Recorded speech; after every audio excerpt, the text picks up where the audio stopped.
Mitt Romney absolutely unloaded on Marjorie Taylor Greene. What happened was Marjorie Taylor Greene, and I think Paul Gosar as well, although I'm not sure if he was at this particular conference, they went to this far-right conference. I think it's called the America First Political Action Conference, something like that. It's supposed to be the further right version of CPAC. And the guy who runs it and was like one of the big speakers is Nick Fuentes, who's, well-known far-right troll in internet circles. But Marjorie Taylor Greene went and spoke at this. I'm going to tell you more about Nick Fuentes in a second, but Romney was asked about this when he was on CNN, and this is probably some of the harshest criticism I've seen from one elected Republican against another elected Republican. Take a look. And I also saw that Ronna McDaniel came out with a statement as well, talking about how repugnant these white nationalists are. Look, there's no place in either political party for this white nationalism or racism. It's simply wrong. It's as you've indicated, speaking of evil, it's evil as well. And Marjorie Taylor Greene and Paul Gosar, I don't know them, but I'm reminded of that old line from the Butch Cassidy and the Sundance Kid movie where one character says, "Morons, I've got morons on my team." And I have to think anybody that would sit down with white nationalists and speak at their conference was certainly missing a few IQ points. Damn. Now he's talking about white nationalism there. Understand, he's not being even a little bit hyperbolic.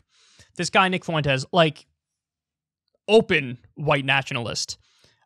He said a number of things which are complimentary of Hitler.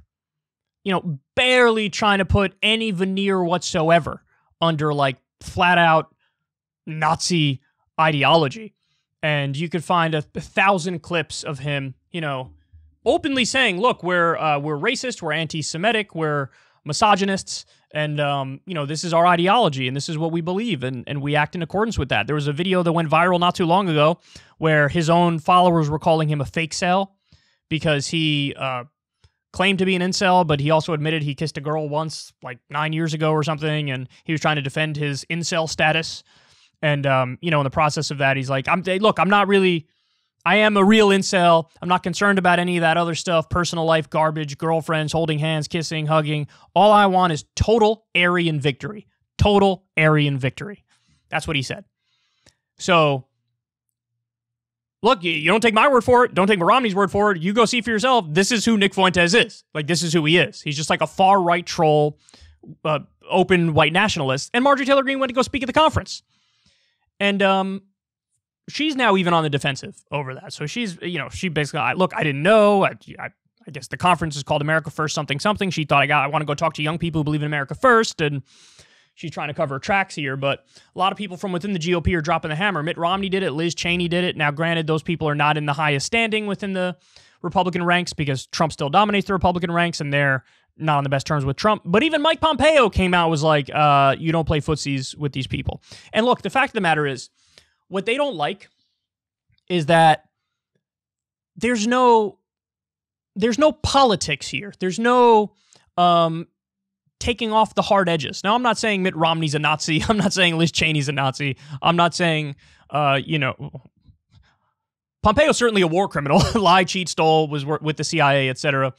Liz Cheney, bloodthirsty in favor of every single war. But they're not Nazis. And what they don't like is you're now you don't want the extremes to take over the entire party because then we don't even have the plausible deniability anymore. When Romney gets involved in racial politics, he goes out there and says stuff like the 47% are takers and I want to represent the makers. And the idea is 47% of the country, and in his mind he thinks they're all Democrats. These Democrats, they don't want to work for a living, they just want to get stuff for free. And in his mind, that includes a lot of minorities. And so when he gets involved in racial politics, he says grotesque things like that. But there's the veneer over it, where if somebody brings up race, he can be like, I wasn't even talking about race. I don't know what you're talking about. I'm just talking about it's Democrats are really the takers, and I believe in the makers.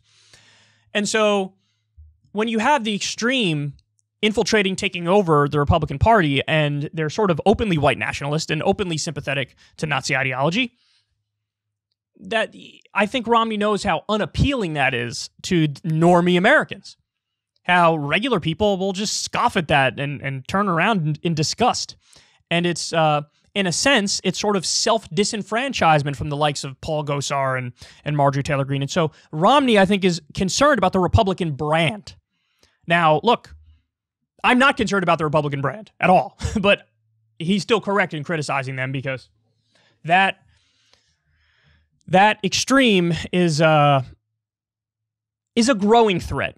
You know, I don't think the U.S. is on the verge of becoming Nazis. We're not going to embrace Nazism in this country, but it's still concerning that you have people like Marjorie Taylor Greene who are genuinely a lot more popular than non-white nationalist aligned Republican politicians. I mean, it goes back to it's funny because when you go back to the feud between, what's his name?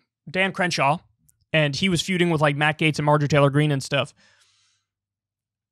He's just jealous. Like, he's just jealous because Marjorie Taylor Greene and Matt Gaetz actually have people who genuinely like them. They're fringe, they're extreme, it's the base, it's the far right, you know, it's the more Trump-aligned types. But Dan Crenshaw's jealous. And on the one hand, it's like, it makes me dislike Dan Crenshaw more because it's like, you don't even really believe in anything and you're just jealous of the attention. But on the other hand, it's also like, the last thing anybody should want is for the super far right, the open white nationalists, to get like total control of the party. I mean, that's just... And unfortunately, during times of political instability, what you see is a rise of the quote-unquote extremes. Now, of course, I'm of the opinion that the so-called left extreme is not extreme at all. The so-called far left in electoral politics in America are social democrats, Scandinavian-style social democrats. So I don't think there's an equivalence between the far left and the far right, but you do see an increase in the support for these so-called extremist factions. On the right, they're genuinely extreme.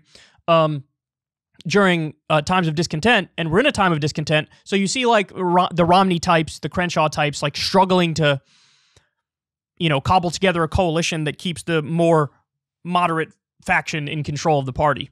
But this is like a very ruthless condemnation, the likes of which I'm not sure I've seen any Republican give to anybody else, except maybe Trump when he's trying to throw some other Republicans under the bus for crossing him. But look, on this front, it's hard to disagree with him because it's not like Marjorie Taylor Greene was going in front of a conference of white nationalists to be like, white nationalism is wrong, to bring like a more moderate message to it. She's going in front of them to be like, yeah, I'm sort of with you guys. So pretty crazy, pretty gross to see an elected politician who's got a lot of popularity on that far right base, flirting with and going even further right to open white nationalism and people who are sympathetic to Nazis. If you want to see me and Crystal Ball interview legends like Noam Chomsky, Cornel West, and more, subscribe to Crystal, Kyle, and Friends on Substack. $5 a month gets you the video version a day early. Remember, we take 0 ad dollars for this podcast. Or you can sign up on Substack for free and get the audio version a day later. Link in the video description box below.